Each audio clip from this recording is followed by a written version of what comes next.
Hay, magandang umaga sa inyo mga kasawi. Kamusta na po kayong lahat? Naway nasa mabuti kayong kalagayan. At mag-iingat kayo palagi mga kasawi ha, na ano ang tatlong katangian ng isang babae na hinahanap ng isang lalaki. Ang una mga kasawi ay malambing. Alam nyo ba, ang isang babae kapag kaeto ay malambing, gustong gusto yan ng mga kalalakihan.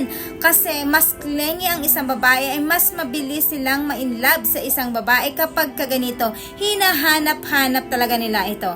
For example mga kasawi, diba, kapag kawan sa nakasanayan ng isang lalaki na malambing ka sa kanya, tapos bigla mo itong iwala, diba, hahanapin ito ng isang lalaki. Ito yung magiging hudyat ng pag-aawayan nyo, bakit hindi na siya malambing sa inyo. Kaya isang lalaki, gustong-gusto nila na malambing ang isang babae sa kanila. Ayan yung ating una na katangian. Ang pangalawa mga kasawi is family-oriented.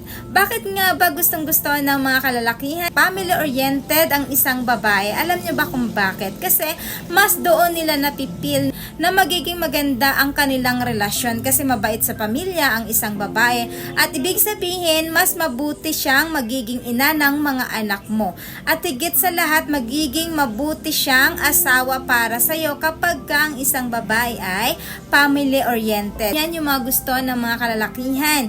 Ibig sabihin magiging mabuti siyang asawa mo pagdating ng araw kapag kayo ay magkakatuluyan mga kasawi. Ayan yung ating pangalawa na katangian. Ang pangatlo mga kasawi is malalahanin.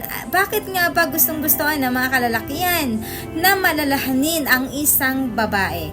Kasi alam nyo ba kung bakit? Kasi mas napipil ng isang lalaki na meron silang halaga sa isang babae kapag ang isang babae ay pinaparamdam nila na pinapahalagan sila, na maalalahanin sila.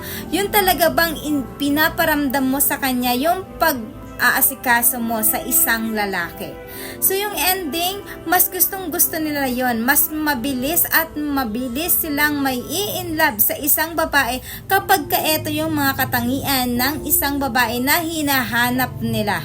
Ayan lang po yung ating pangatlo mga kasawi. At syempre hindi mawawala yung aking advice sa topic na ito mga kasawi.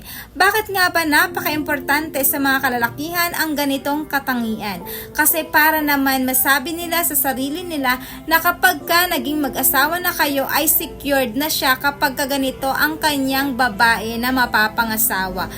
So, ibig sabihin, nag-i-expect ang isang lalaki na maging mabuting inaka at huwarang asawa para sa kanya. Kasi maganda naman talaga ito kapag kaganito ang mga katangian ng isang babae. Kaya sila ay nahanap-hanap ng isang lalaki.